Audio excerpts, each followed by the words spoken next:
So, I was so worried.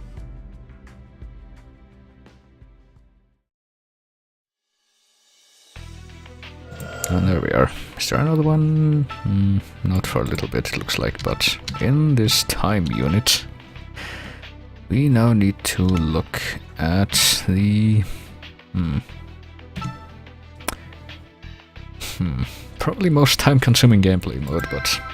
And that isn't really that closely related to the rest of these, but... Still pretty interesting. Which is the one where we play as Naomi.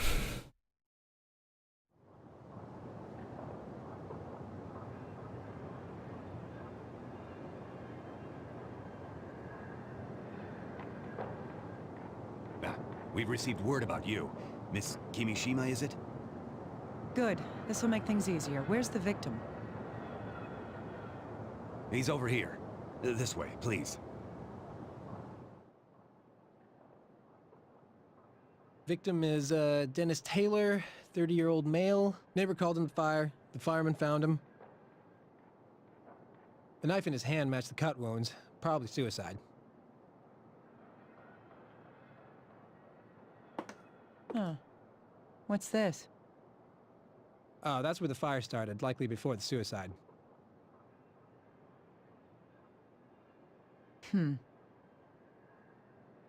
Miss Kimishima?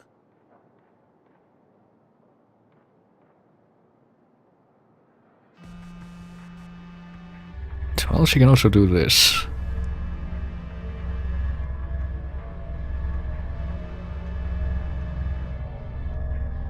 Pretty sure the Wii remote's supposed to be vibrating at this point.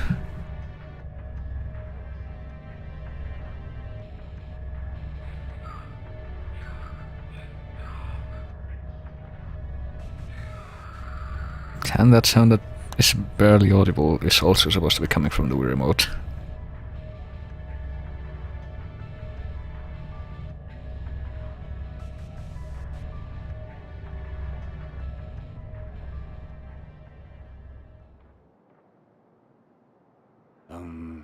Are you feeling all right? This was murder. Well, it's always murder. It can't ever be larceny or anything like that. Send the corpse to CIFM immediately. I'll examine it. I want all finger and footprints found in that room.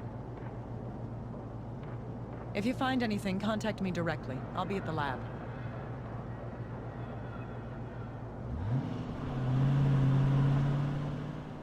What was that about? Well, she does work at the forensic medicine laboratory. Supposedly, she solved a lot of cases for the FBI. The FBI? That's right. That means we need to keep out of this. Come on, hurry down to the car for the fingerprint powder. Oh, right away.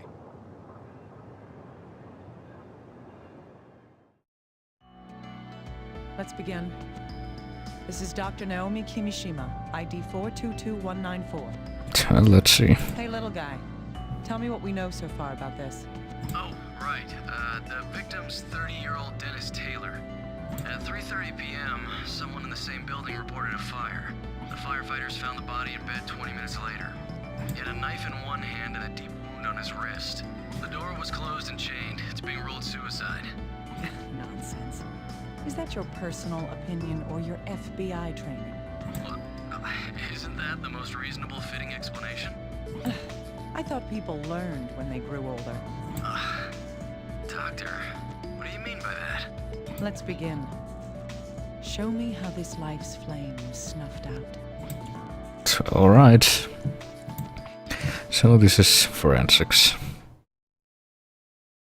And it is the Phoenix Wright flavor of forensics.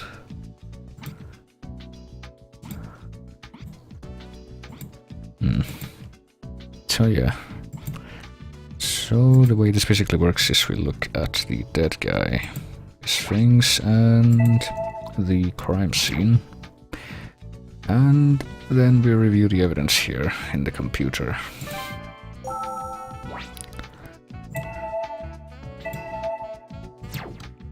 And we also get help by this guy. who, in case it wasn't obvious, is supposed to be the same Delphi agent that worked with Naomi in Second Opinion, who apparently went into hiding and became an FBI agent, because that makes sense. So we can have him analyze the knife.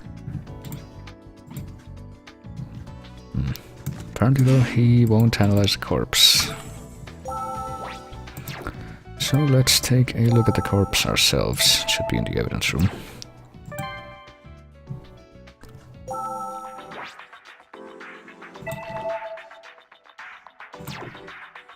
There he is.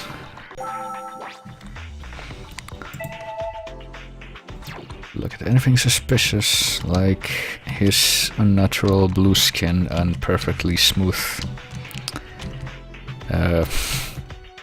anatomy, and his Star of David on his... Is this a bruise? It's oddly shaped, though.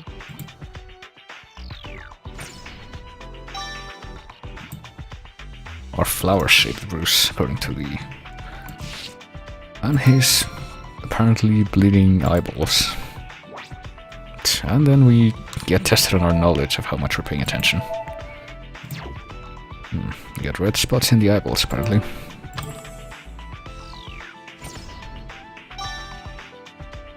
And also, if you pay attention There in... appear to be spots of hemorrhaging in the eyeballs. This isn't a common condition.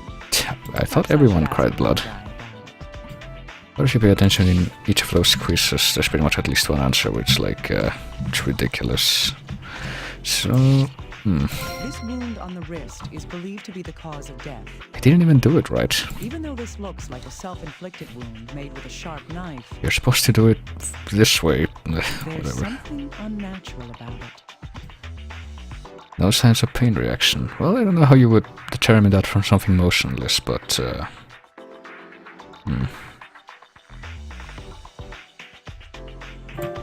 Well, let's say it was this one. That's right. There's only the one wound on the wrist. Yeah, it is pretty straight, pretty clean. A single slash, deep enough to reach the artery. No matter who it is, pain is an immediate response to a cut. No one should be able to make a single cut this clean and deep without flinching. I can't say this is proof of homicide, but I can't ignore this incongruity.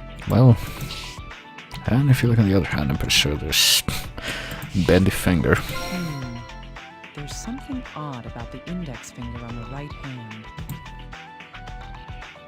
Caused by, yes, by burning. No, it's by fracture. Indeed. We can't say what's wrong with it for sure until it's sent in for analysis, though. Yeah, they could anesthetize the arm or something, but until they have something that says they did, there's really no reason to take that line of reasoning. Apparently there's nothing else we can gather, but I haven't even looked at the effects yet.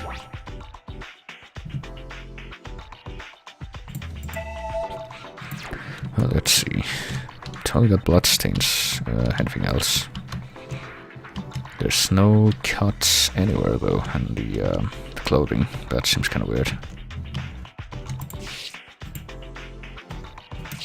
But apparently we don't have anything else to say about these effects.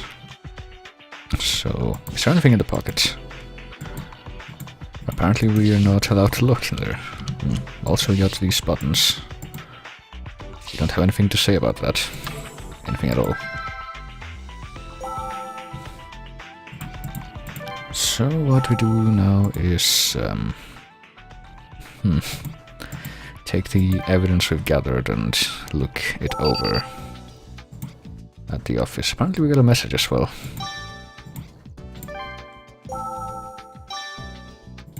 The investigator. Well, we already heard that his name is Neville, apparently. I don't know what kind of name that is, but apparently it's made up. Dr. Kimishima, the results of the examination of the knife have come in. Let's see, the knife itself is a cheap common brand sold all over the country. It'll be difficult to locate where the knife came from. The blood left on the blade matches the deceased's. Only his fingerprints were found on the handle as well. I see. At least one thing is clear now. That is... It came from the body, so the knife killed Dennis. I guess that's what it proves. Knife has become deadly knife. It was only Yes, this knife questionable was knife used before. to slit the victim's wrist. Even then, we can't prove that unless we compare it to the wound. When you haven't done this, why? Well, let's... No. Can we combine the two of them? Yeah, there we go. The shape of the knife blade corresponds with the wound found on the wrist. This means that... The knife was used on the wrist.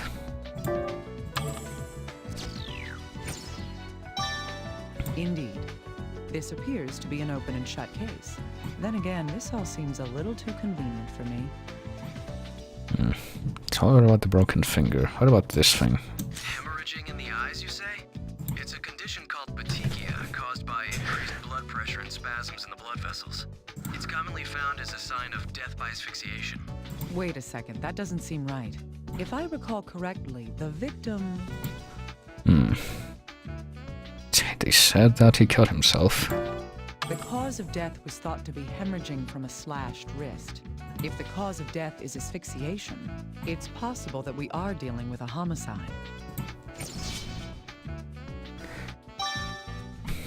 Well, I guess. Maybe he inhaled some glitter before he cut himself, I don't know. Can you say anything about the broken finger? There's no mistake. This I finger guess is so. fractured. Can you send me the details? We'll get an x-ray performed as soon as possible. Oh, and I have one more piece of good news, Dr. Kimishima. I've received a recording from HQ of a witness's account. Great, that will be useful. Who's the witness? It's the deceased's neighbor. We've asked her some questions about the day of the incident. Alright. Perfect timing. Maybe we'll be able to use her account to determine when the fire started. So we got now an interview to look I'll over. send the data over to you. Please check it using the recorder in your room. What about the... that thing? No? And I don't think we can compare it to anything, so... let's go ahead and do that. Check the recorder. Kirsten Langley, 70 years, oh boy. Oh, here we go. And we need to look for suspicious statements, but right now let's just listen to the whole thing. Yes, that's right. Oh, it's been so hot lately. I've been keeping the window that faces out into the street open because of the heat. That's how I could hear my neighbor so clearly. It was, let me think, around 3 in the afternoon? Yes, it must have been. I was watching Farewell Danny at the time. I heard this loud noise from my neighbor's room. And then the fire alarm started going off a little after that. I was really surprised. I think it was about 10 minutes. I looked out the window and saw smoke coming from next door. I ran over to my neighbor's door, but nobody answered when I pounded on it. But I had to see if there was anyone in there, so I pulled on the door. It was chained from the inside, and no one answered me when I yelled. Yes, the fire truck came soon after that. A firefighter cut the chain on the door and went inside. My neighbor? No, it seems he lived alone. Oh, but I remember an electrician came at around noon. Yes, I heard him talking outside the front door, so I don't think I could be mistaken. Well, alright. Let's go over that one more time. Yes, that's right. I've been keeping the window that's how I could hear my... It was... yes. It was around 3. It was... Do we need to focus on that? She was watching a TV show. Hate that insipid TV show, well. I heard this loud noise from my neighbor's room. And then... A loud noise followed by the fire. That may be a clue. Yeah, fire usually makes a loud noise when it starts, right?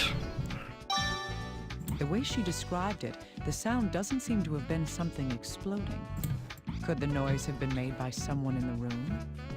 Or something else?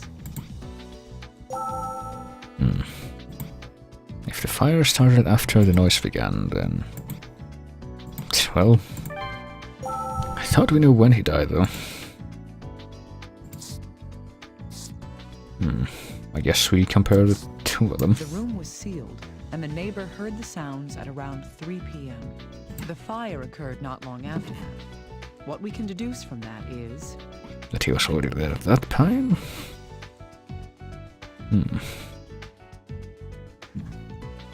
Dennis was alive until 3 p.m. That's right. At least, that's all we can determine using our current information. The deceased was alone at the time, so there's a good chance he made the noise. Still, we need more information to see if there was anyone else in the room when it happened. Alright. So we need to listen again and figure out if there was anyone else. Well, we already know that. He did mention electrician. I think it's pretty much the same Yes, that's right. conversation, so... Yes, a firefighter. My name. Oh, but There we go. So an electrician had come to the deceased's room that day at around noon.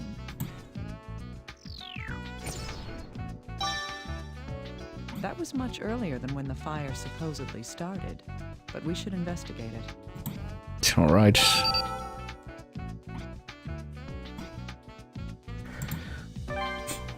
Well, let's try and figure this out. Ah, little guy. Perfect timing. It seems an electrician entered the deceased's room around noon on the day of the incident. If he's talked to your people, can you ask them for the recordings of the interview? All right, I'll contact them immediately. Please do. How's the analysis going? Well, regarding the fracture on the corpse's finger, the right index finger was fractured by an external force. It's rather odd. There are no signs of healing in the fractured area. No traces of healing. That would mean... That he was already dead before the fracture was made. That's right. Reactions to injury, like minute healing and hypodermic hemorrhaging, are vital reactions. They only occur while the body is still alive. Thus, if there were no vital reactions to this broken bone, the fracture happened... It must have occurred after the person was already dead. That would have to be the case. Oh, and to be clear, there's no way that the body was damaged during transport. We take the utmost precautions when moving bodies. Well, Huh. I hadn't considered that until you brought it up. Still, I'll take your word for it. If his index finger was broken, using the hand would have caused a great deal of pain. With that in mind, he shouldn't have been able to use his right hand all that well.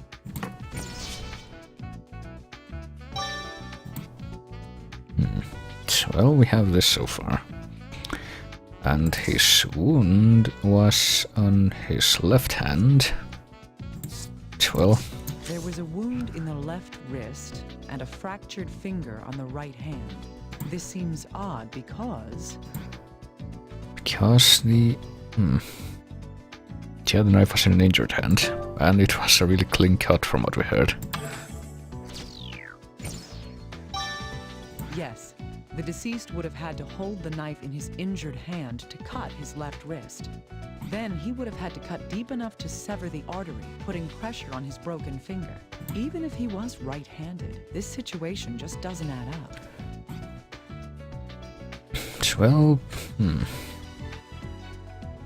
Can we add anything else to that? To any of this? We need to back out and look at something different. I think that might be it. Ah, there we go. Hello, Dr. Kimishima. Cut the small talk. What do you want? So cold. HQ's questioned the electrician that the neighbor mentioned. I've sent you the recordings. It seems HQ already knew who he was, so there wasn't a problem. Now we'll find out why that electrician went to the deceased's room. Alright, we got one more person to listen to, Liam Richardson. Yes? Oh, yes, that's right. A murder? Yes, that's fine. He said his ear was broken and it needed to be fixed. That was around noon, I think? I got the call earlier that day. Yes. He said he needed it fixed that day, so I went straight there when I finished the job I was doing. Yeah, it was really quick. All I had to do was swap out a cable. Right. I think I was only there for about an hour. Yes, I fixed his heater. The customer? Well, the way he looked, I wouldn't be surprised if he committed suicide. Around 3 p.m.? No, I wouldn't have a clue. I was already fixing a washing machine at my next appointment's house at that time. Alright, so I guess we know why he went in then. He said his air was broken? He fixed the air. We should focus on that. The heated air, apparently. There's nothing odd about having a repairman come to work on the ventilation system. But, at the very least, Dennis was still alive when the electrician came. We need to learn about the deceased's condition at that time. Alright. Now we need to learn about not only the reason, but his condition. No, he did say near the end. Yeah. It wouldn't be surprising if the deceased committed suicide. Sounds like an important detail. Apparently he did look that way. Does that mean the deceased had a motive for killing himself? So, I mean, what motive does someone usually have for killing themselves? Can we confirm this? I don't know. Yes, these pieces of information do go together. On the day of the incident, the electrician had been asked to repair the deceased's air. The electrician went to the deceased's room at noon and left after finishing his work. Both the deceased's neighbor and the electrician himself agree on this. So we agree on that the electrician was there. And apparently... I don't know, can we compare that to the time of death? No, I guess not. Can we talk to this guy about it? No. Can we... talk to this guy about it? No.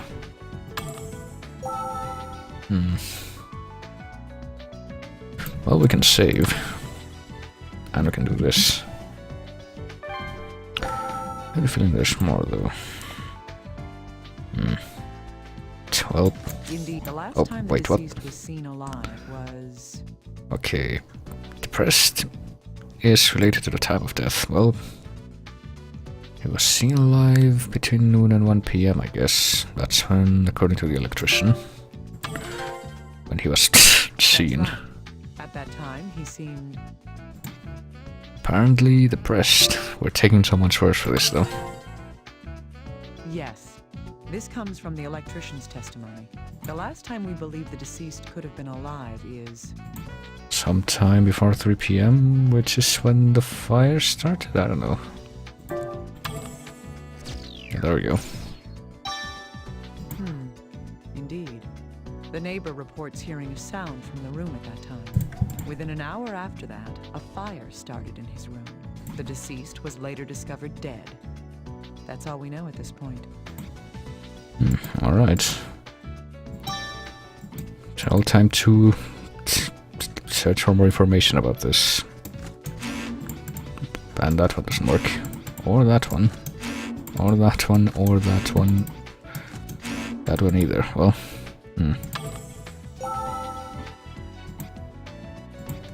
So what if we try combining them? Let's see. Prepare confirmation condition. Do these go together? No. Let's do process of elimination now.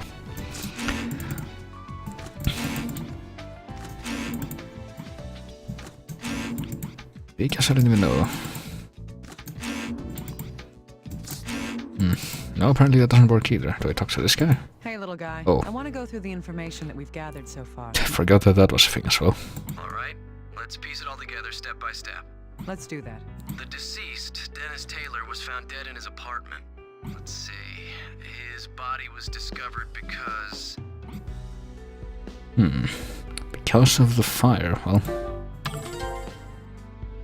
Yes, but by the time firefighters arrived on the scene, the fire had already gone out. His corpse was found on the bed.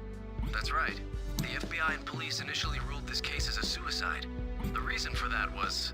Suicide because of his slashed wrist, I guess.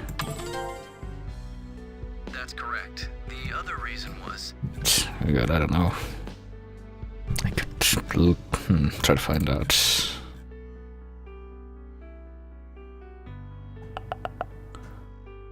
Yuri... Apparently that's Yuri Lowenthal. I don't know if he was in Deus Ex.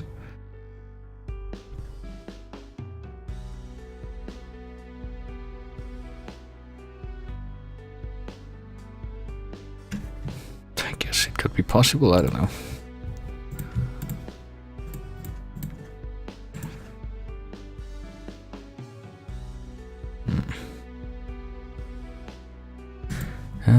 Believed to be a suicide because the door was locked, I guess. Indeed, the slashed wrist and the chained door point towards suicide. It would seem he was so desperate for death that he would both slit his wrist and set his room on fire. That isn't a surprising conclusion. The knife blade does match the shape of the wound in the wrist. The blood on the blade matches his DNA. Lastly, the deceased's fingerprints were found on the handle of the knife. Those are all true, but there was something odd about that wound on his wrist. First, I think that's a sound effect when you advance from one message to the other. The wrist one seemed unnatural because there wasn't any pain reaction once, and because apparently the hand whatever used to make it was disabled. It was his right hand. his finger was fractured. Would he have been able to use a knife with a wounded hand? Ah, yeah. I guess that does sound similar. It's very unlikely, but that's not the only thing that raises doubt.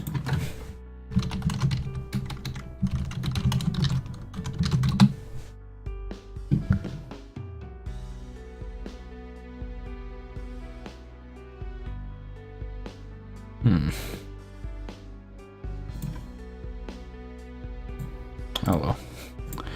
Well, I can try to find out who he was according to this list that I have in video games. Oh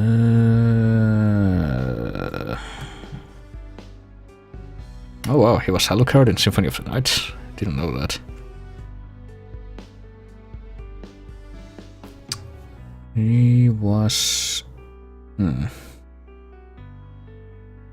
people in Dynasty Warriors, Sansi and Zhang He. He was Rex in Final Fantasy XII. He was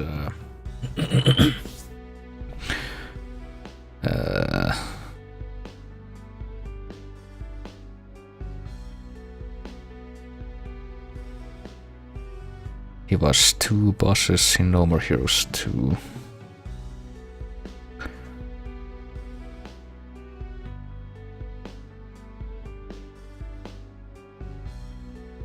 He was Matt Miller in Saints Row 3 and 4.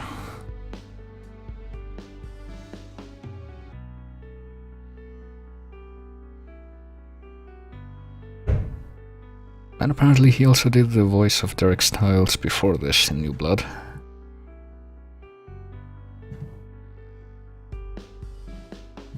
And those are the ones that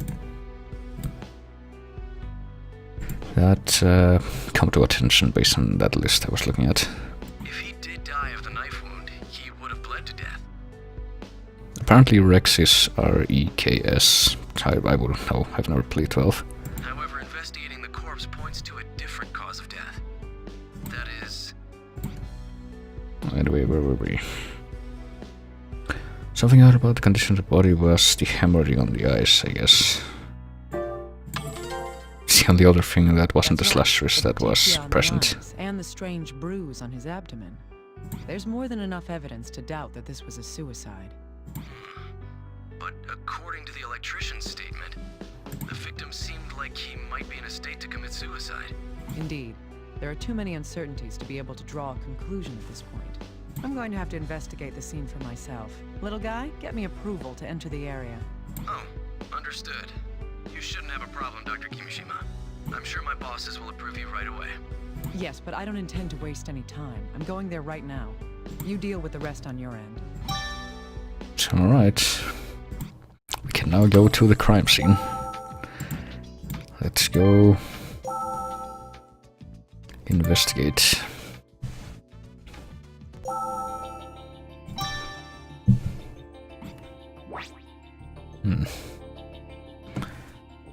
Besoms in, besoms out. So we basically look for things at this point.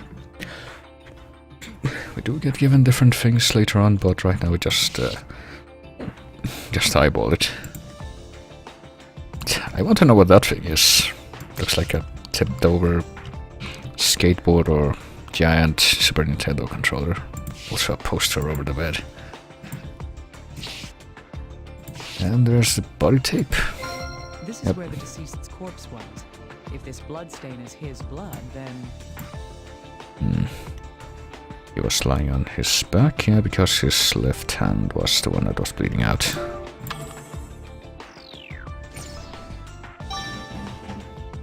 Yes, the injury was on his left wrist. From the position of the bloodstain, it would appear he was lying face up on the bed. There was only the one bloodstain, so he didn't move around much after his wrist was slit. If this truly is a suicide, that would mean that he bled to death here. However, the amount of hemorrhaging here seems to be too small for a man to completely bleed out. I guess. Who's this in the picture? The deceased's friend? I see. I can't see anything. I was so caught up in the case that I didn't check the man's background. Hello, little guy. Can you hear me? Well, Yes, I hear you. Did you need something, Dr. Kimishima? Yes. Can you do me a favor and look into the deceased's friends? I'm going to send you a picture right now. Try getting a hold on whoever that is. All right. Is there anything in particular you'd like us to find out? Let's see. First, about the deceased himself. It'd be great to find out more about the day of the incident. All right. I'll make preparations to have them question. I'll send you the recordings of their answers, so please check the recorder. Good. I'm glad you can get on this so quickly. I'll be counting on you. alright. What about the tipped over table? This is a table. Now that I look closely, the burns are most severe right here. What was burning here?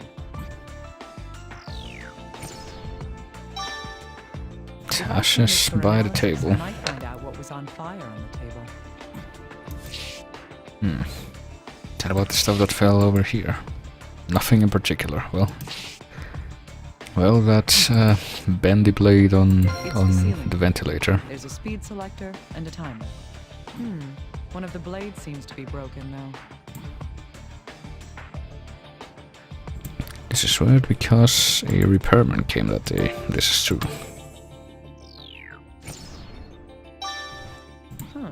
The electrician had supposedly come to fix the air. I need to review his testimony to confirm what he actually fixed. Well, he did say he fixed the heater, which is kind of weird. But apparently we're not going to remark on anything else right now.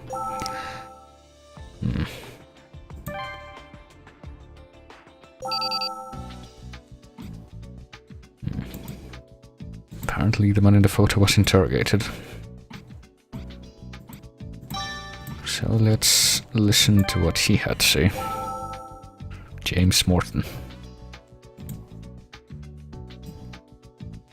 What you want, man? Why are you calling me out here? Huh? You want to talk about Dennis? You're better off asking his girlfriend. Her name's, Stella. Yeah, she's at the club down on Roulette Street. Yeah, she can probably tell you more about Dennis than I can. That guy, huh? No, nothing. He's a friend of mine, you know? I don't hate him. We'd been drinking together the night before he died, after all. He did seem pretty flush recently, if you know what I mean. He called me up out of the blue and, said he'd pick up the tab that night. That wasn't really important, it was just how he normally brags. He was all proud of this red Portland Jacks t-shirt he was wearing, too. The red ones are a limited edition or something, they're pretty rare. Didn't you know that? Lame. His job, huh? Yeah, he worked at this crappy little bar in some back alley. Then again, you probably can't really call it a bar, either. How did he make his cash? Who knows, man? I don't. Hey, that's why I said you should be talking to his girlfriend. Hey, you guys seriously think that he offed himself? It's just stupid. And he was one sharp SOB, always looking out for himself. I mean, he always thought that if you had no money, then you should get out and steal some. You really think someone like that would just kill himself? Well, it's got nothing to do with me, anyway. So, well, probably we need to find out what the victim's behavior was now. Huh? Her name's, yeah, she can probably that guy, huh? We'd been drinking together the night before. Well, He did seem pretty flush recently. money. Well, that's not what I would have associated with that word. He called me up out of the blue, and that wasn't really important. He was all proud of this red Portland Jacks t-shirt. A Portland Jacks t-shirt. Yeah, he wasn't wearing that before. The victim was wearing that shirt on the day of the incident. Apparently, he swapped that out for a dress shirt. Hearing this testimony, it seems hard to believe that the deceased would have committed suicide. That reminds me. The man said in his interview that the deceased had a girlfriend. I wonder if HQ knows who she is. This is worth asking Little Guy about. Yes, did you call Dr. Kimishima? I need you to look into somebody for me. A woman named Stella Abbott. Oh, the deceased's girlfriend? Well, technically his ex. That doesn't matter. Can you find her? We already have. HQ's just finished questioning her. Oh, should I send you the recording? Please. Now, if you don't mind.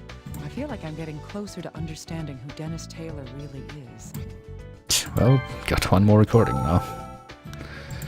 Or do we? I don't see it anywhere. Well. Alright, hang on. What?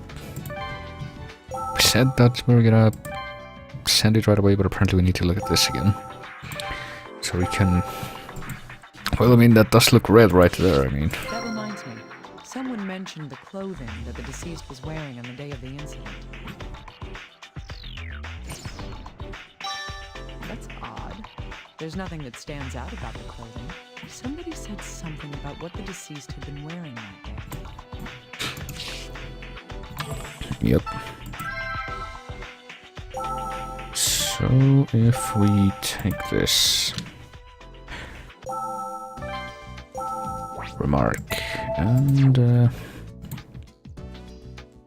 compare these things. Something about this shirt is bothering me. Different color and different type of shirt, really. I mean, a t-shirt and the same as a dress shirt. That's right. The deceased was apparently wearing a red t-shirt on the day of the incident. Did he change after he got home? Or was there some reason for changing his shirt?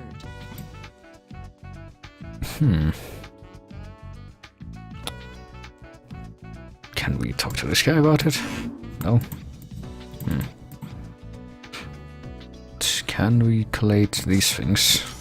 This does raise some doubts. The electrician supposedly came to the victim's room to fix his air, but he didn't repair the ceiling fan? Or did the fan break after the electrician had left? In any case, I'll need to hear his account again. Well, I guess we get one more thing to look into with the recording, but what about these ashes? I'm gonna send you these ashes so you can analyze it. Well,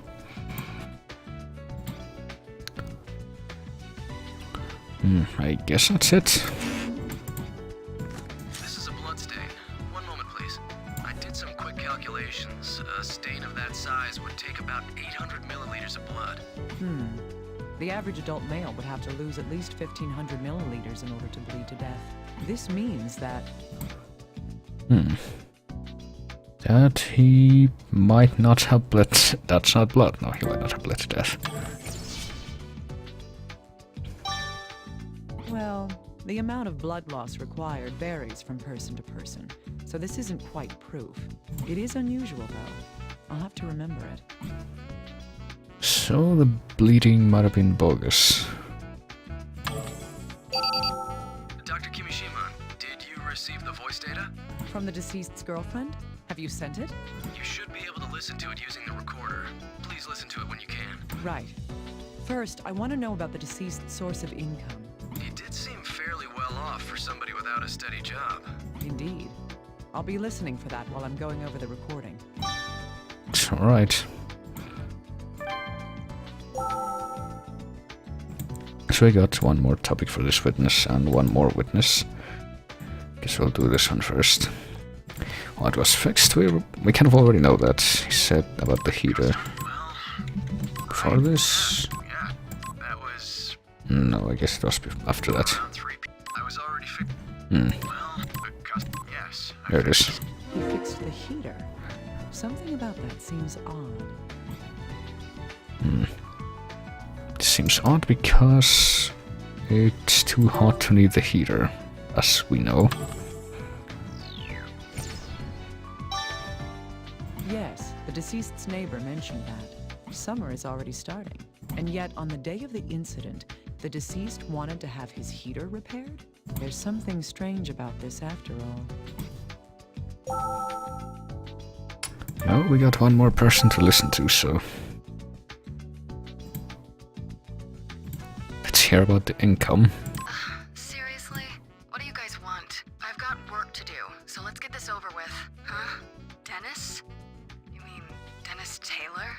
Wow, that name brings back bad memories. We broke up years ago. Yeah, at first I thought he was an interesting guy, pretty cool and all. But he never had a job, and he just kind of wandered through life. Oh, but he always had money. I'm sure he didn't come by it honestly. Ugh, are you really this slow? Don't you get it? Drugs. He was a drug dealer. He worked for this big fish called Theodore. I guess Dennis got totally used by him, the dumbass. And that was it. I broke up with him. I mean, dealing drugs? That's way too dangerous for me. Who knows? I assume he's still out there dealing. I mean, I can't do anything to stop him. Huh? He died? When? Well, apparently drugs equals money always. Drugs. Hello. Good heavens. The deceased's been holding on to quite a secret. I'm going to have to change the way I approach this case. Let's go through the information we have, now that we know the deceased's true identity. Unbelievable. The deceased had this hidden dark side to him. This is looking more and more like a case worth investigating. If Dennis Taylor was a drug dealer, then there could be a variety of reasons to kill him. Still, I can't let my prejudices cloud the truth. I need to remain objective. However, it seems that we're going to have to change our views regarding this case. Right. I'll prepare the CSI's ALS. CSI's ALS. The advanced light source that can adjust the wavelength being emitted? That's right. An object's visibility depends on the light being reflected from that object. The ALS lets you select a particular wavelength to focus only on what you want to see. Or hide what you don't want to see. Well, that's Oh, no. I'll try using it. Thanks, little guy. Let's ignore that noise and instead use this this thing, which is apparently not the only tool we will be given for this, but now we can use light to investigate.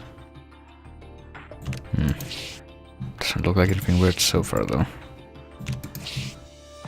But if we look at the blood on the bed, well, apparently it doesn't really.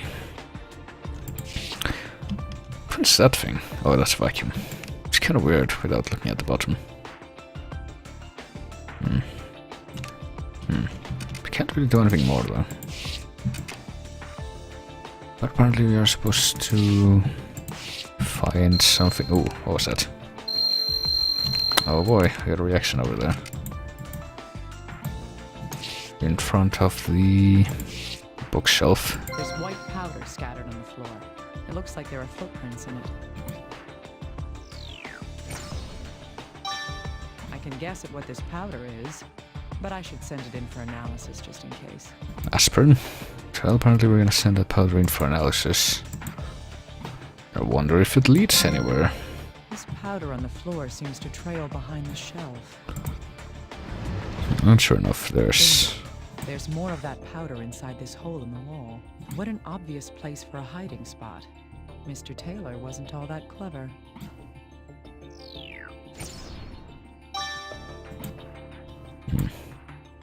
Just all the information. Well, we're not gonna look inside the hole?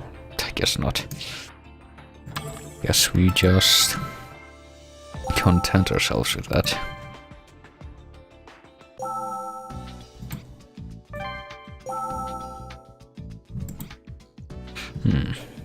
Well, can you tell me what this is? Can you put your finger in it and taste it? Mishima, about that white powder that was spread on the floor, there were traces of drugs found within it. Yep, what qualifies as drugs? A number of different sets of footprints were identified in that powder as well. They all belong to the firefighters, police, and you, of course. I see.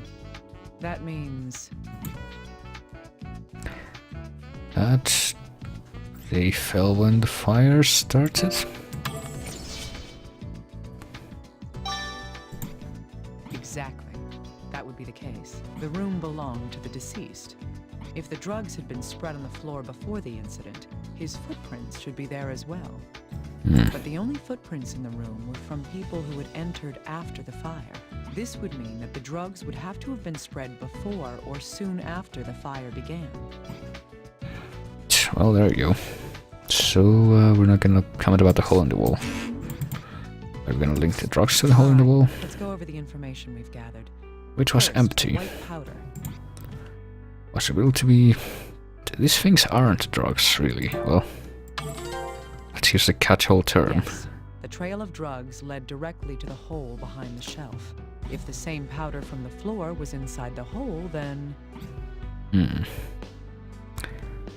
So it was a drug stash. Place to throw drugs away, just pack them between the walls. Or the secret escape route. That's right. But there weren't any drugs inside the hole. The layer of drugs had footprints from the firefighters, the police, and me left in them. All of the footprints had something in common. Well, they're freed. The other made after the fire. Indeed. There weren't any footprints from before the time the fire began. So from this, we can deduce that the drugs must have been scattered on the floor when the fire started? Just before the fire? Or after the fire? Oh, after the fire, I guess would be it. Or not. Then there wouldn't be any of my footprints in it now, would there? I don't really know how that works. Concentrate. Also, we only do have a hard per question because there's so many, I guess.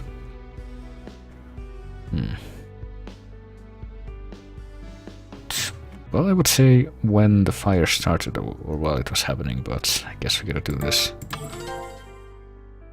Yes. If I take this even further, I'd say that it would have been after Mr. Taylor stopped moving. In other words, it must have happened between his death and when the fire started. But why were there drugs on the floor? Whoever took them dropped them. Well, they're absorbed through souls.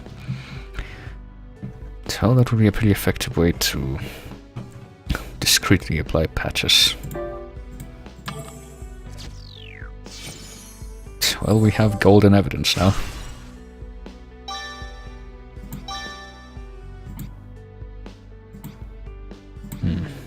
Yes, they must have spilled out when someone removed the drugs from the hole in the wall. Dennis Taylor was killed, and someone walked out with the drugs.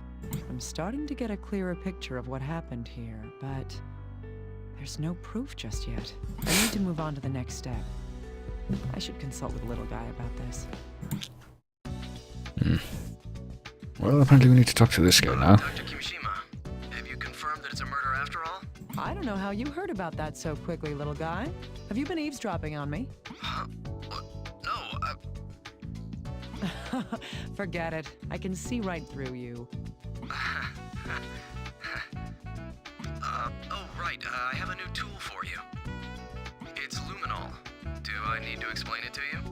A chemiluminescent material based on reducing 5-nitrothalhydrazide with sodium dithionite. It reacts to iron and hemoglobin by glowing, making it useful to find otherwise hidden bloodstains. Anything else? No. Good. I just spray this onto suspicious areas, then shine the ALS on it, right? I'm sure it will be useful. Thank you, little guy.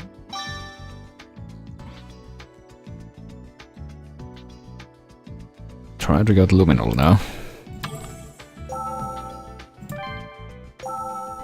So we go back here and figure out where blood is. All the blood. Well, there's blood right there, but apparently it doesn't react to luminol. So I question the quality of this product. Oh, hello.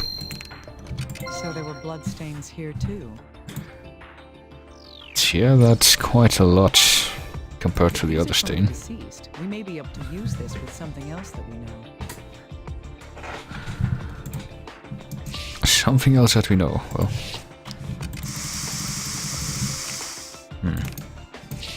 Apparently there isn't anything there. How about on this side?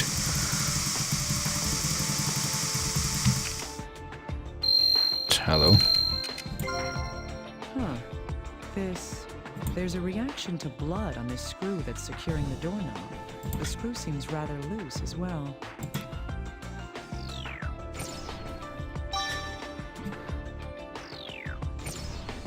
I guess that's what a screw that you use to chain a door closed works. Looks like. When the fire started. Could this be related to that in some way? Well, I don't know. Apparently though we need to look for more still. What about the Oh, there's something on the fan as well. There's a rope wrapped around the shaft of the ceiling fan. No one saw that. Those are bloodstains.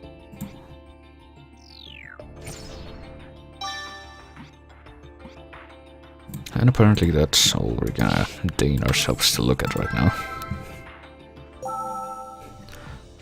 So let's go to the office. I guess we've exhausted the crime scene. Oh, Dr. Kimishima, sorry for the wait. The analysis of the burnt material has come back from the laboratory. Calcium hydroxide was detected in the sample. Calcium hydroxide? You mean slaked lime? Yes, small amounts of quicklime were also detected. Quicklime is a substance that releases a great deal of heat when it reacts with water. Huh, I see. So this was... Well, we got instant fire, so... this was used to start the fire. I agree, but isn't it odd? If the killer wanted to start a fire, there are far easier ways to go about it. You're right. There must have been a reason for this. It's our job to investigate that, isn't it?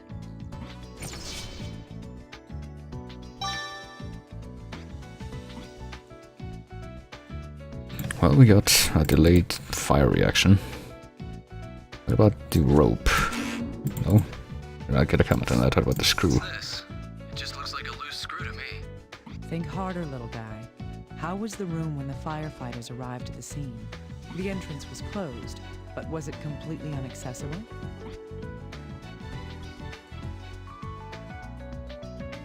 Well, I don't know.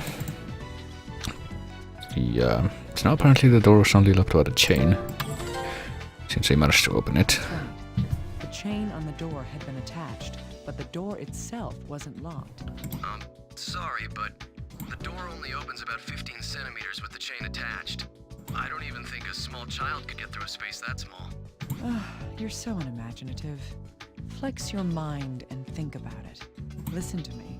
What I'm trying to tell you is...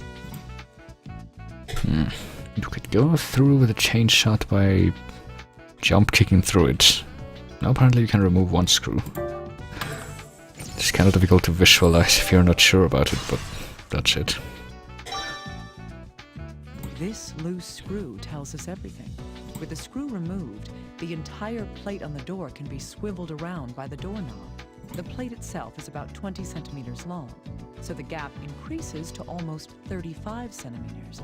How big does somebody have to be that he couldn't fit through a space that size? Oh, I see now. That's more than enough room to get past the door. So the killer just screwed the plate back on from the outside after he left the room then. I think that's the most likely explanation. But the killer was in plain sight once he was outside the door. He wanted to finish quickly. The killer couldn't completely tighten the screw and left the area as we found it. Wow. That proves that this isn't quite the locked room mystery we thought it was. Huh. Still, this doesn't help us figure out who the killer is. I need to investigate the situation in more detail. Well, I'd say it does. I mean, it kind of implies a lot of stuff is necessary to figure out who could have done that, but... well, let's try this again. We got a bloody screw. Dr. Kimishima, we've identified the blood on the screw. It's a DNA match with the victim, Dennis Taylor. Why would his blood be there, of all places? It's simple. What happened was... he touched it? I don't know. Maybe he touched the murder weapon. I guess that makes more sense. It's probably because he touched the murder weapon. Wait, why would the killer touch that screw with the murder weapon? He would have to, if the weapon was... Child apparently a screwdriver. Yes, a screw. Real murder weapon. It was likely used to both loosen and tighten that screw. I see.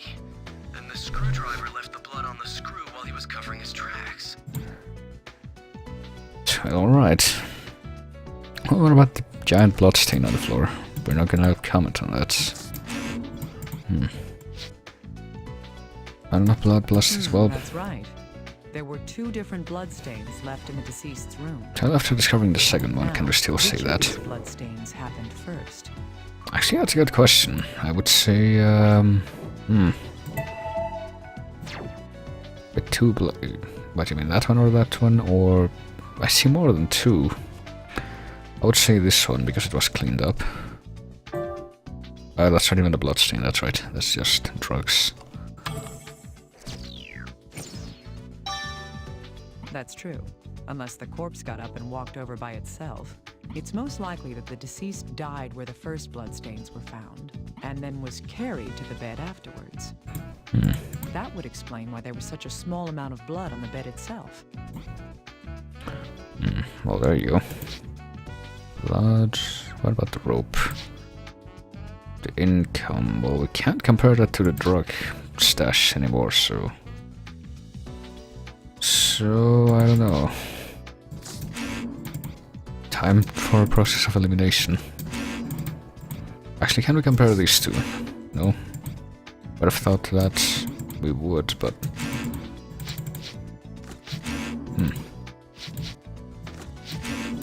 Damn it. And we've already... So we got the flower-shaped bruise still, what about... Yes. These pieces of information are hiding an important... Bringing it over to the real murder I weapon. didn't notice because the bleeding had stopped completely, but this isn't a bruise. It's a stab wound. This strange pattern here is likely... The screwdriver handle, which all screwdrivers have.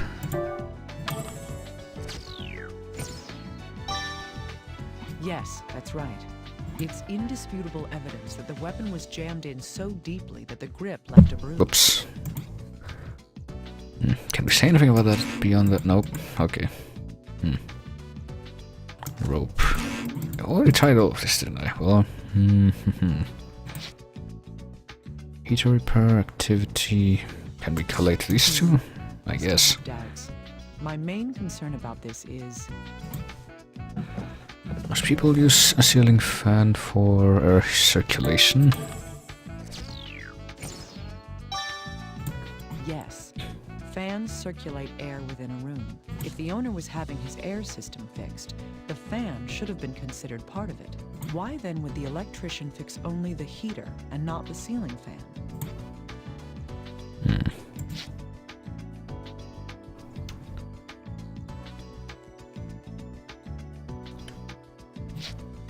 Well, now that we've got something else with the ceiling fan, Yes, these 2 pieces can be combined into one. we can finally bring up the rope. The rope wrapped around the ceiling fan is what caused it to break.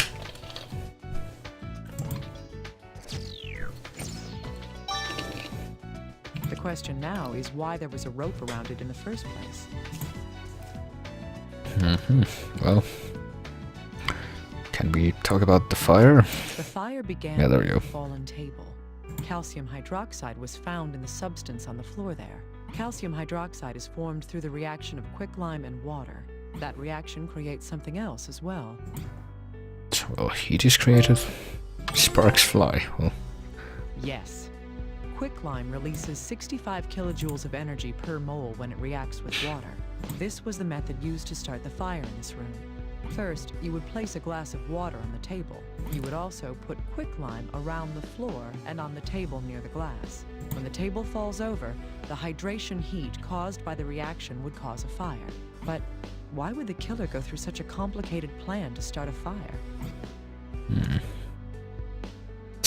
that's just how he rolls. Well, no, to delay when the fire started. That's right. If all he wanted was a fire, he could have just set something on fire. The killer needed to have a delay until the fire began. That's why he devised a plan that made use of 2 components. So it was the ceiling fan and rope? I suppose. Yes. This trick relied on the ceiling fan and a rope. The killer wrapped one end of the rope around the fan and tied the other to a table leg. When the fan activated according to its timer, the fan wound the rope up, flipping the table over and spilling the water onto the quicklime. However, there's still one basic question left to be asked. Why did the killer have to set the room on fire in the first place? Why go through this extravagant setup to make it happen? The reason for that is... to... make the body found? Well, that's the only one that makes sense out of all of these. Exactly. Due to the fact that there was nothing flammable added to the body itself, the culprit never intended for the corpse and the evidence to be destroyed in the fire. Instead, the killer wanted to cause a commotion that would draw attention to the corpse. Now then, why would that be? Have the corpse discovered to create an alibi, I guess? That's right. By delaying the start of the fire, the plan was to have enough time to create a viable alibi for when the fire began. It's easy. I mean, with this method of misdirection, the culprit could start a fire hours after having left the crime scene entirely. How much rope would you need for that, though? I mean, using the same ceiling fan method, and would it even work? This is the entire truth behind this mysterious arson. What if the fan wasn't strong enough to pull the, to tip the table over? It seems like a really sloppy method of doing that, but...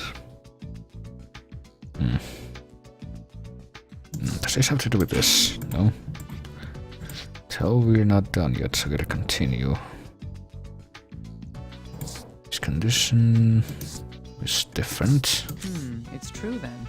This does have to do with the victim. Apparently we have to relate that to his profession. I get the feeling that there's something very wrong about this. Such as... The difference is... Apparently his... I would say mood rather than behavior, but... Apparently that won't be necessary. Indeed. At first glance, it doesn't seem like these refer to the same person at all. On the one hand, drug-dealing scum enjoying his life. On the other, a man with suicidal depression.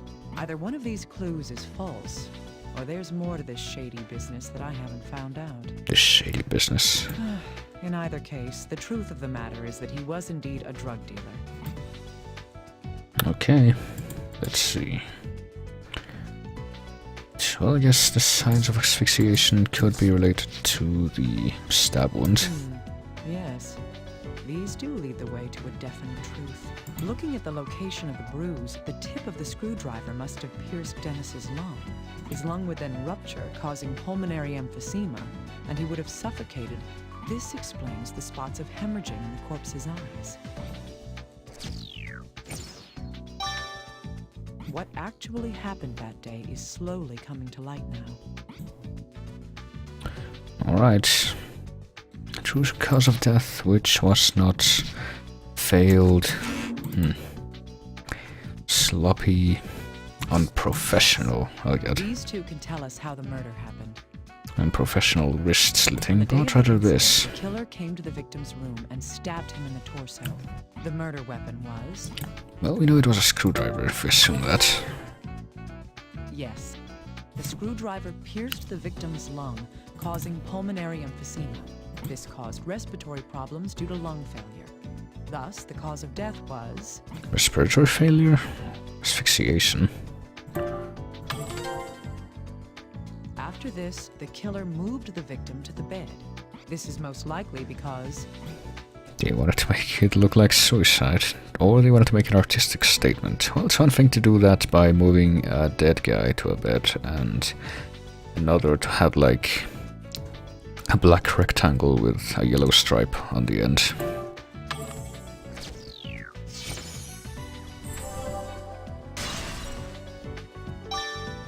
Indeed. The murderer then arranged the corpse to make the death appear to be a suicide. That is what I believe took place, according to the evidence we have gathered. Well, there's only two things left to relate to each other. Apparently, though, it doesn't make sense, so...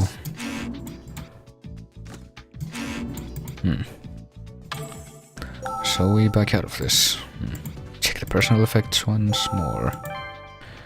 We know that he asphyxiated. And we know that he was apparently stabbed in the chest with a screwdriver, so there should be a wound here, but there isn't. This is odd. There's something missing that should be here. If the puncture wound in the abdomen is the true cause of death... The one thing that must be in the clothing is bloodstains from this. Well, what about, you know, rips from the stab wound? A Jack Frost patch. Oh god. Atlas, please. Right. There should be blood stains and a hole where the screwdriver went through his clothing. Yeah, but we're not gonna mention the hole. I guess that's it. There's also nothing else.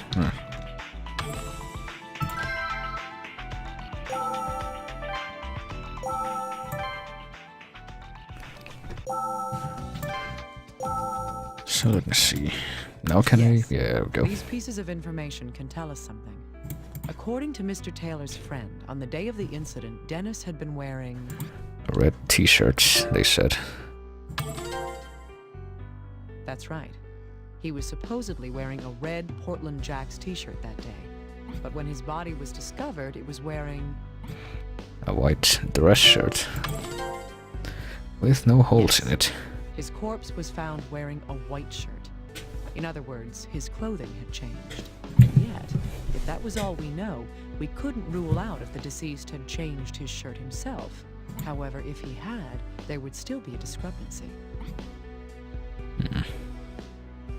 Well, there's no indication of the stab one, that's pretty much it.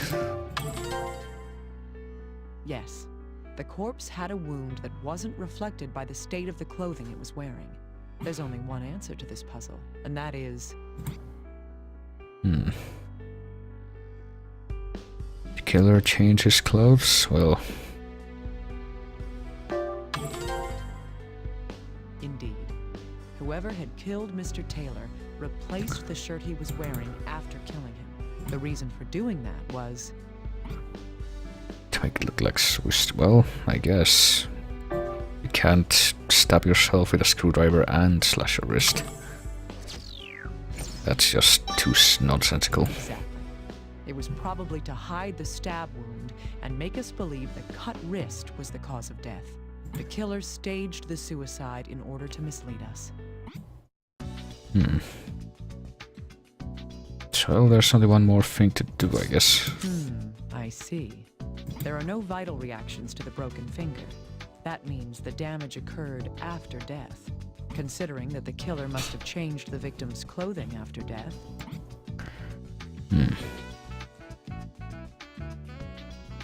Well, it means that the while changing, I would say that it means that it couldn't have been changed while he was alive, but or by Dennis while he was alive, but I guess that explains that.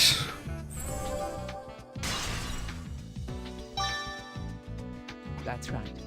The killer broke the corpse's finger while changing the shirt on the body. Dr. Kimishima, how's the investigation going? I've almost uncovered the deception, but the truth hasn't completely been revealed. I see. So we can't arrest the culprit yet? That's right. I need conclusive evidence that can help us identify the killer. The most reliable giveaway would be if we could find a fingerprint at the crime scene. However, only the victim's fingerprints were found when HQ searched the room. I'm not surprised, considering the lengths the killer's gone to hide his tracks. The murderer was probably wearing gloves while the crime was being committed. Isn't there anything the killer might have touched? Something that would require him to take his gloves off? It's hard to think of anything. I would say that depends on how thick those gloves were, but... Well, the best evidence would be on a hard, slick, inorganic substance. It doesn't matter what size it is. All we can investigate are the crime scene, the corpse, and what the corpse was wearing. Could there be anything among those items that the killer touched with a bare hand? I'll have to investigate further. Thank you, little guy. See, this is kind of a stretch, but there is something.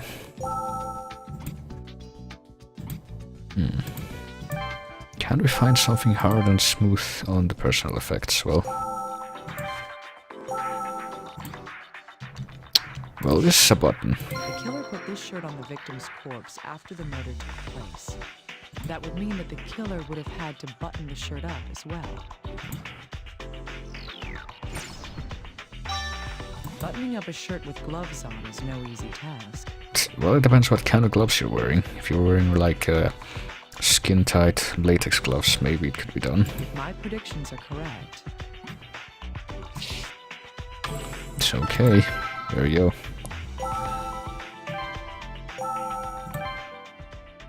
Time to look at the button fingerprints. Uh-huh. The buttons on the victim's clothes, huh? I'll look into them right away. One moment, please. Hopefully this will help us find the identity of our mystery murderer. Dr. Kimishima, it was there. I found it. There's a fingerprint from someone who isn't the victim. It's, a right thumb. Great. Run the print through the list of registered offenders immediately. Leave it to me. Such an attention to detail has gone into this. It can't possibly be a first-time offender. There has to be a match for this fingerprint in our records.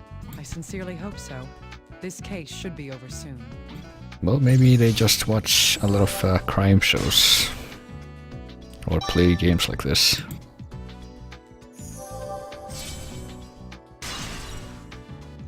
Well, there we go. Now it's time for the summation of all that. The dead shall speak.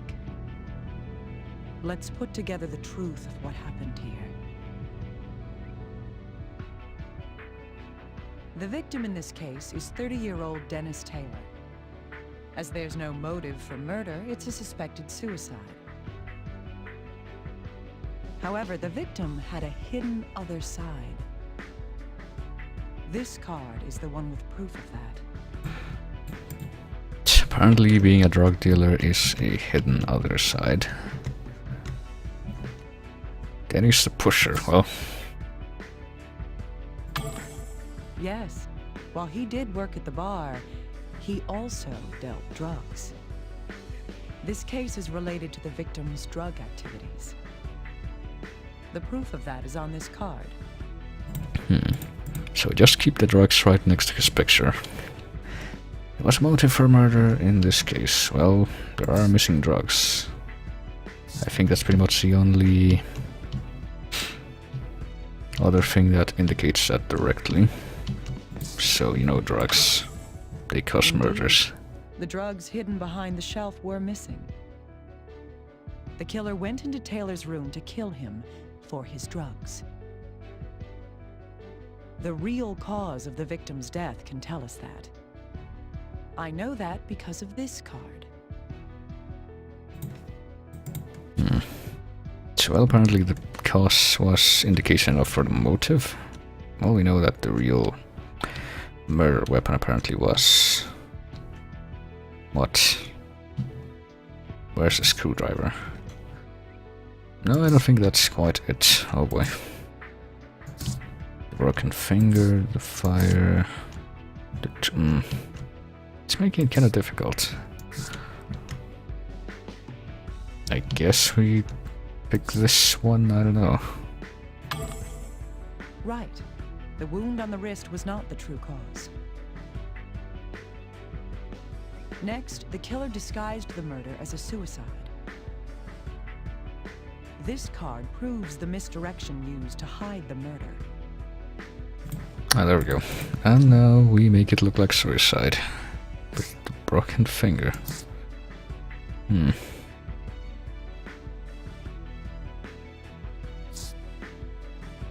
No, that's just how they got out. They started a fire, but then the finger was broken when they were changing somehow. Yes, the appearance of suicide covered up the real cause. The next topic is the secret hidden in the room itself. The murderer used a trick to create a locked room mystery. It was made to seem as if the victim was the only one there. This card shows the trick that had been used. It seemed like they were alone by pretending the room was locked with apparently the screw that locked the door. Exactly. The killer thought this would clear his trail. And yet, the culprit had one more way to hide from suspicion. That was to hide when the murder itself took place. This card shows how he went about that ruse. And to cover it up, we used the fire, of course.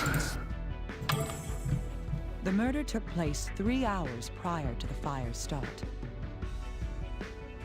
It's natural to assume that if the room was locked, then the crime and the fire would be at the same time.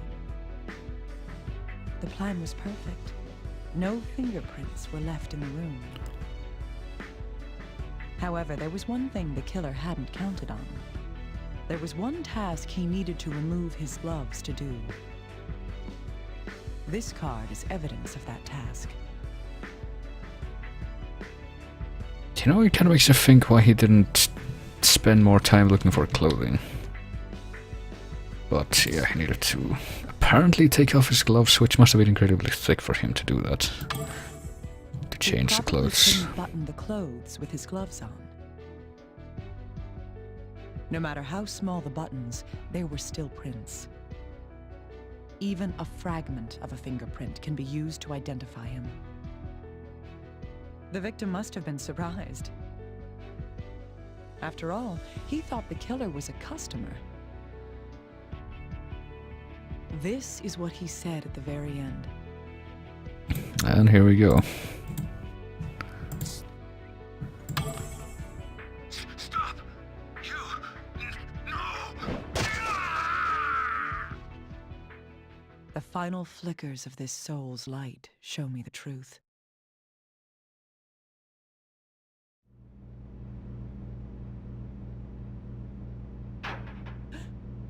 Who's there? I'm sorry. I must have surprised you. You're that electrician. Why are you here? Oh, I was called up because a switchboard blew. I need to have it fixed by tomorrow. I see. That sounds difficult.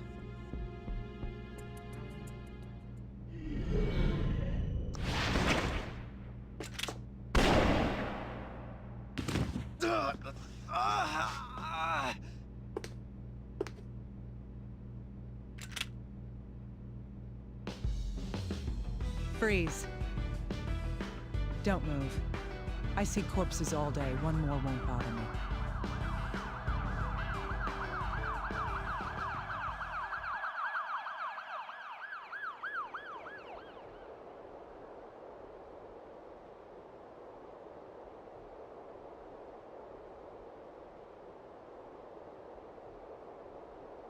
Naomi!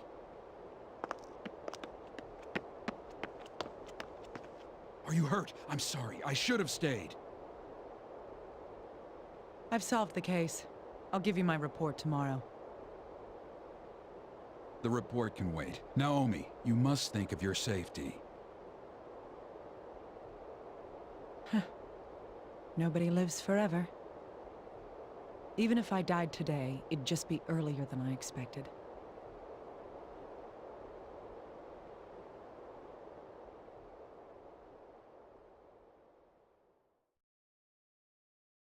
Well, that was easily resolved.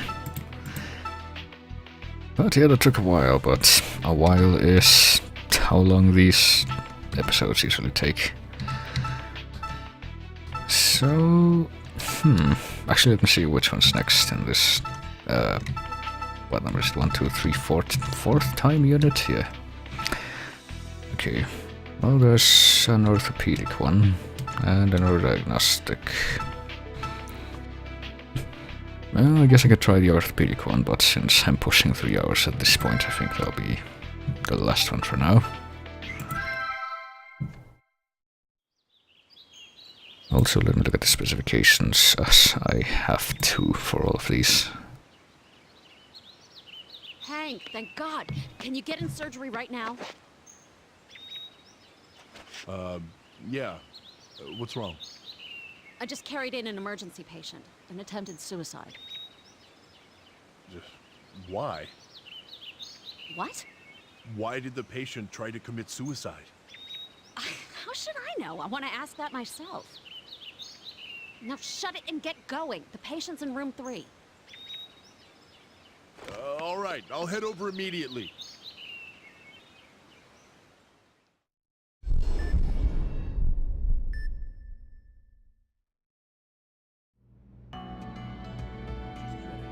Bring out the synthetic bone too. They're ready to go. Will 8 through 14 be enough? No, we should have 16 ready too. Ah, I'll go Dr. get it. Freebird. Please I'm bring glad that staples you made too, it in then. time. Good thinking. Okay, I'll Dr. go get those as Tachibana, well. I'm sorry if I made you wait. Not at all. I always enjoy assisting you in surgery. Thank you. Well, let's go over the procedure then.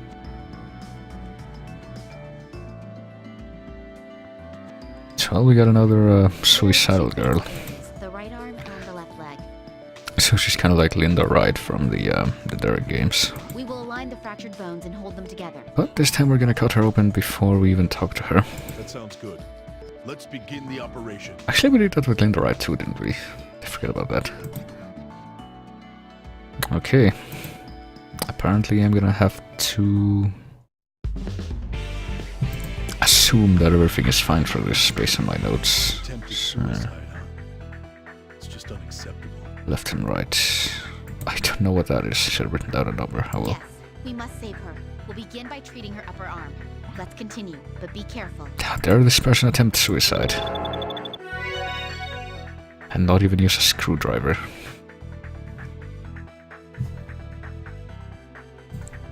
The humerus is broken and out of alignment. Oh, here we go again with this. I need the forceps to reshape this bone's orientation. Yep. I have to grasp the humerus and align it with the guide. Good. Thank goodness. The humerus is back in its original position. It needs to be secured with a plate now. Well, at least now we don't just cement it with magic gel. We do First, I'll a need lot to of drill holes into the bones stuff with a instead. screwdriver into. Since I guess that's what this is all about. Careful to drill deep enough without going beyond the guides. Alright. Real professional work right here. Coming through. The first hole has been drilled. Please do the same for the next one.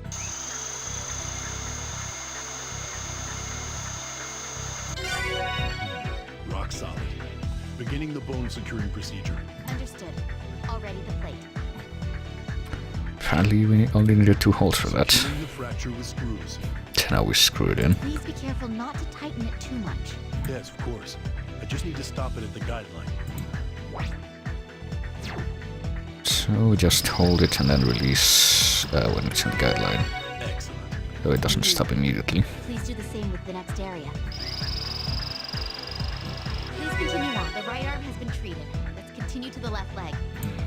I'll make sure we succeed. Let's keep going. And, well, I don't know what's different about the leg. But I see what's different about the leg. Never mind. This is terrible. Why did she do this to herself? Who can say? I just hope she recovers. Let's begin retrieving the bone fragments. Alright. Okay, we've done this Next fragment. a bunch of times. This is gonna be the tricky part though. Not this part, the one after it. Please reshape the other bones as well. Alright. Placing the bone fragments. Alright, let me see. I think I'm gonna need this because I didn't write down a number for this. Okay, can I just do this? I will take that. Oh, I guess that's why I didn't write a number. Oh, there's one more. We seem to be missing a fragment. Did we replace all the ones we extracted? That's odd. You didn't find it inside the leg? Actually, let me update this document. No adjustment required. There we go. We don't have a choice. Get the synthetic bone. So we don't know where the last fragment is, so instead of assuming it's inside the organ, Doctor, we gotta make a new synthetic one. bone is ready. The outline of the shape we need has already been projected onto it. We just have to use the laser to carve it out. Yes. Well then, please begin. Make sure Alright. not to divert from the guideline while cutting it. Time to slice up the synthetic bone. It's pretty much the same as using the scalpel with the gem tumors. Except it is a lot bigger. Going well. Let's continue on. And it's mostly straight lines, that probably helps. It's going well today. I guess it's going well today.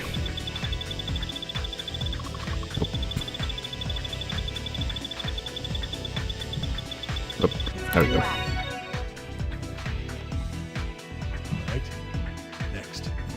And apparently there was only one part of it though. Need to cut this out in 3 dimensions after all. Rock solid.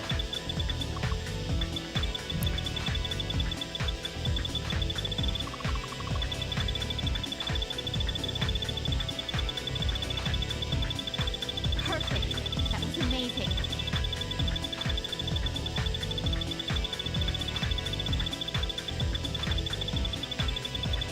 Come on. Good. Cautiously continue on.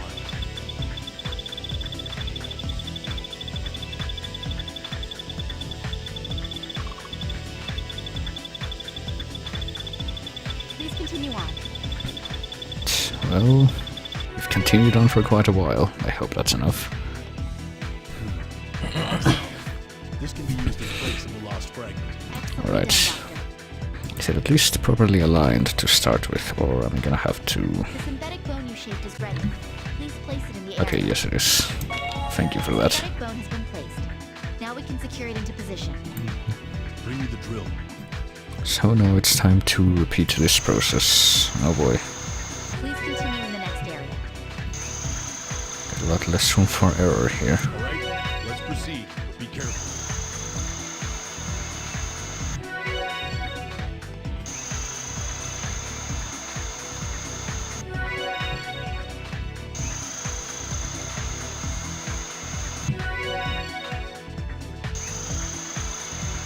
Unfortunately, the drill isn't too demanding. To secure the plate with screws. With precision. Please be careful not to tighten the screws too much.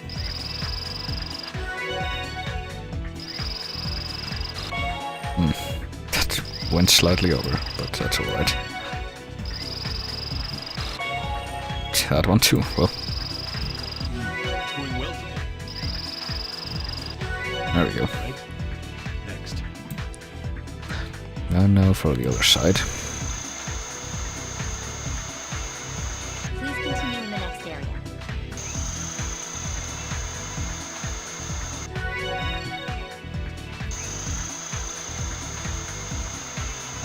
It's going well.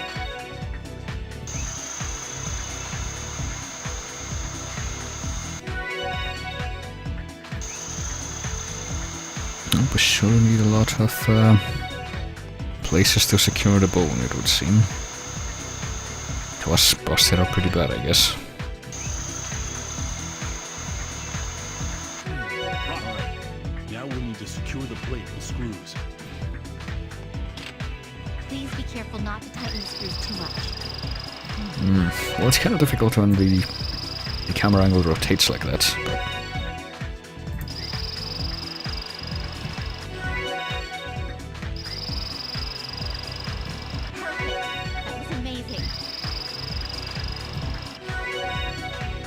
But it looks like we're doing it.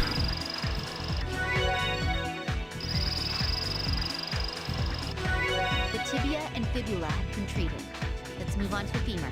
Yep, apparently we're not done yet, so I got that thing. Doctor, will we be securing the femur with plates? No way. No. In this case, I'll be treating it with pin fixation. Let's begin by treating the condyle. Understood. I'll get ready. I'll first need to use the drill to create a guide for driving the pins. Well, the pins are also a pretty unpopular part of this because of motion controls, but... Cautiously continue on.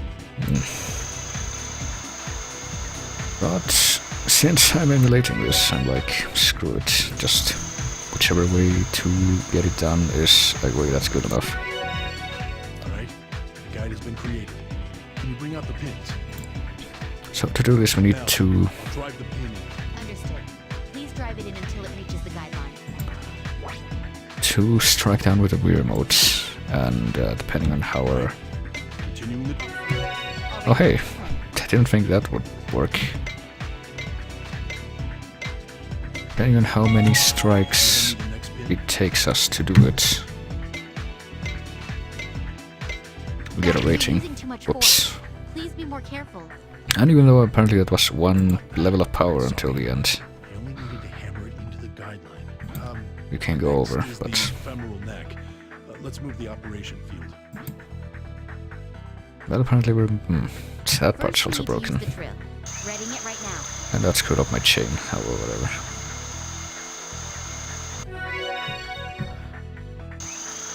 So apparently there is a way to make it so that there's like 2 bars of Good. Cautiously continue on. motion impact on each strike, but I have it set just to 1. And if you do 1 for each, The pin is the then next step. Please be careful with it. it pretty much... The pin is ready to go. Yes, I'm trying to do it. Splendid. Please continue. It's also in a bad rating, but Please do it the same way. at least it allows you to finish. This is the last pin. Please drive it in. So after these 3 pins, do we have anything else? Well done. That completes this treatment. Rock solid.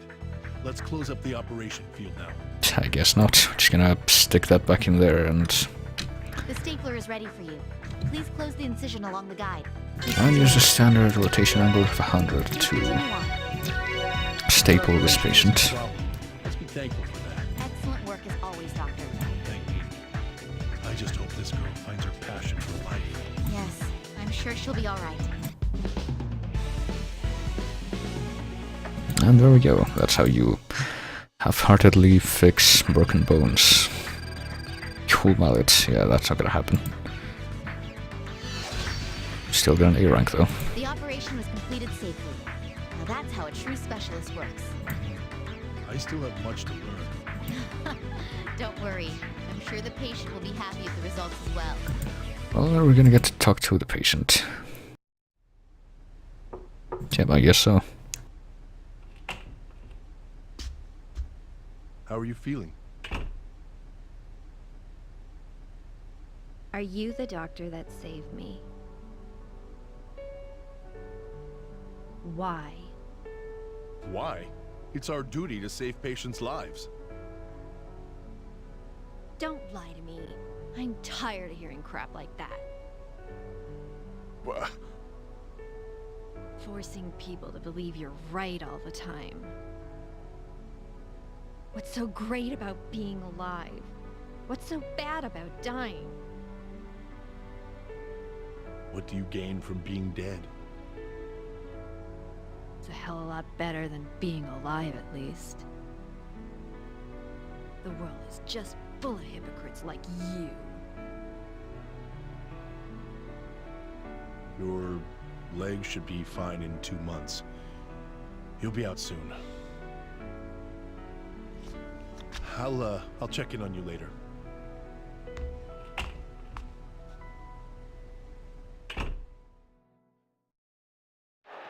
Well, Hang in there, just a little more. oh boy. I forgot about this. Enemy soldiers, 3 o'clock. Fire! Fire!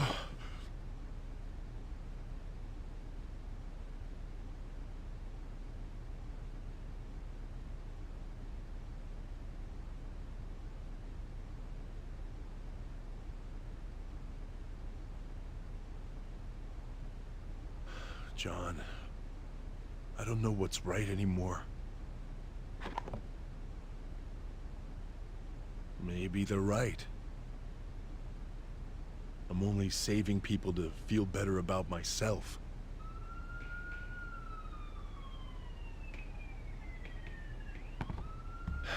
Yeah, I know, John. I can't stop now.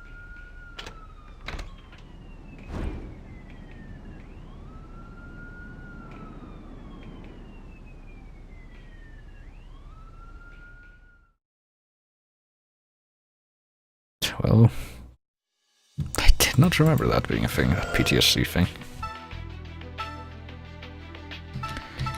But there's one more episode in this time unit, and it's a diagnostic thing, which take more time, so...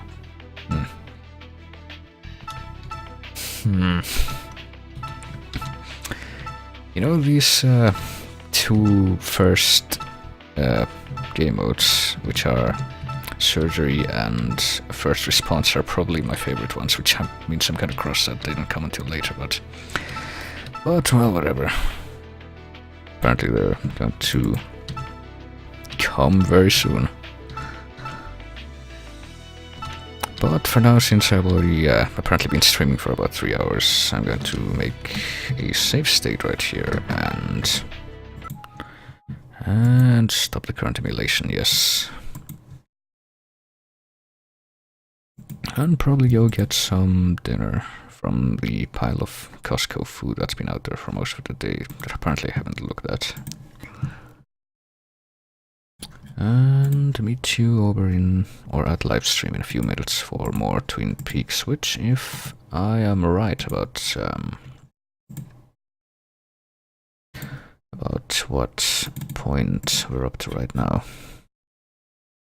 Yeah, they do have Costco.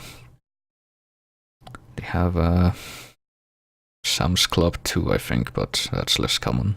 But it's pretty much the place you go to buy bulk stuff. I don't know if they have it in many towns though, but then again, in the capital of any given country, they usually have anything, or everything. But, like I was saying, 1, 2, 3, so yeah. Well, if I keep showing episodes at this rate, the big twist of the series is gonna come tomorrow, so we'll be looking at that. But I'm gonna get that now, so I'll see you in a few minutes.